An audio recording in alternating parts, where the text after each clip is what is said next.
혹시 미국과 이란의 분쟁 이면에 사실은 완전히 다른 두 나라의 치열한 경쟁이 숨어 있을 수 있다는 생각 해보셨나요? 오늘은 바로 이 중동의 두 거인 사우디아라비아와 이란의 관계를 깊숙이 들여다볼 겁니다. 어떻게 한 나라의 전략이 이 지역 전체를 전쟁의 소용돌이로 몰아넣을 수 있는지 그 이야기를 시작해 보겠습니다. 지금은 서로 으르렁거리는 앙숙이지만 이 두 나라가 놀랍게도 한때는 아주 가까운 친구 사이였다는 사실부터 시작해야 이야기가 풀립니다. 이들의 관계가 어떻게 친구에서 철천지 원수가 되었는지 그 과정을 한번 따라가 보시죠. 1970년대 후반까지만 해도요, 이 둘은 공통점이 정말 많았습니다. 둘 다 왕이 다스리는 군주제 국가였고, 세속적이었고, 석유를 팔았고, 또 미국의 든든한 지원을 받는 동맹이었죠.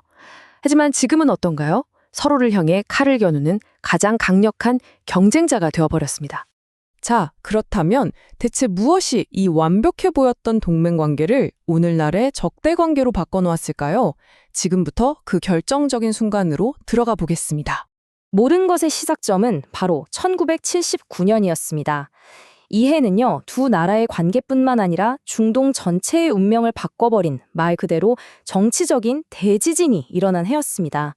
자, 이 타임라인을 한번 보세요. 1979년 2월 이란에서 이슬람 혁명이 터지면서 왕정이 무너지고 신정 국가, 즉 종교 지도자가 다스리는 나라가 들어섭니다. 그리고 불과 몇 달 뒤 11월에 사우디의 심장부인 메카에서 극단주의자들이 우리도 군주제를 차도하자고 외치면서 봉기를 일으켰죠. 이 두 사건이 중동의 전혀 다른 두 개의 미래를 제시하게 된 겁니다. 그래서 핵심은 바로 이겁니다. 한쪽은 혁명을 수출하려는 이슬람 공화국, 다른 한쪽은 기존의 질서를 지키려는 친미 왕정. 이 두 개의 모델이 이슬람 세계의 주도권을 놓고 정면으로 충돌하기 시작한 거죠. 그런데 이들의 경쟁은 그렇게 단순하지가 않습니다. 종교, 경제, 그리고 지정학, 이 세 개의 서로 다른 하지만 아주 긴밀하게 연결된 전선에서 동시에 펼쳐지고 있거든요. 네, 이들의 싸움은 바로 이 세 가지 차원에서 벌어지고 있습니다. 종교적인 정통성, 경제적 생존, 그리고 지정학적 패권. 하나씩 자세히 들여다보죠. 먼저 종교입니다. 흔히 수니파와 시아파의 갈등이라고들 하죠.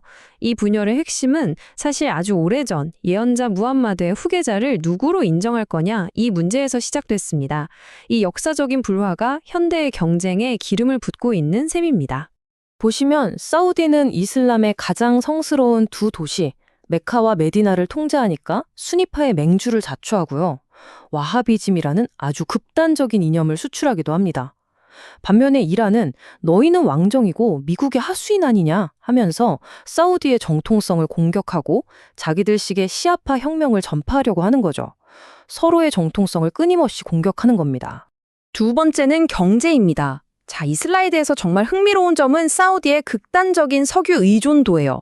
정부 수입의 75%, GDP의 40%가 오직 석유에서만 나옵니다. 이건 사우디의 가장 큰 힘이기도 하지만 동시에 치명적인 약점이기도 한 거죠. 이것 때문에 두 나라의 경제적인 목표는 완전히 정반대입니다. 사우디는 생산을 줄여서라도 유가를 높게 유지하려고 하지만 경제 제재를 받는 이란은 어떻게든 많이 팔아서 경제를 살리려고 하죠. 유가를 놓고는 항상 충돌할 수밖에 없는 구조인 겁니다. 마지막으로 지정학적 목표입니다. 결국 두 나라 모두 중동의 패권을 장악하고 전 세계 석유의 40%가 지나는 이 중요한 해상수송로를 통제하기 위해 싸우고 있는 겁니다. 자, 그렇다면 이 경쟁은 실제 전쟁터에서 어떤 결과로 나타났을까요? 이제 양측의 대리전 성적표를 한번 확인해 보겠습니다. 이 표 하나가 모든 걸 말해줍니다. 이라크에서는 이란이 지원하는 시아파 정부가, 시리아에서는 이란이 지원하는 아사드 정권이 이겼습니다. 심지어 사우디가 막대한 군사력을 쏟아부은 예멘에서조차 사실상 패배했죠. 한마디로 이란이 대리전에서 사우디를 압도해버린 겁니다. 대리전에서 계속 지기만 하니까 특히 예멘에서의 굴욕은 사우디를 막다른 골목으로 몰아넣었습니다. 우리 힘만으로는 이길 수 없다는 걸 깨달은 그들은 판을 뒤집을 마지막 비장의 카드를 꺼내들게 됩니다. 예멘의 후티 반군이 쏜 값싼 드론에 사우디의 유전과 항구가 공격당하면서 사우디는 충격에 빠졌습니다.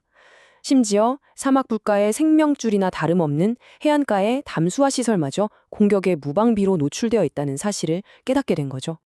그리고 이게 바로 오늘 이야기의 핵심 주장입니다. 사우디는 세 가지 결론에 도달합니다.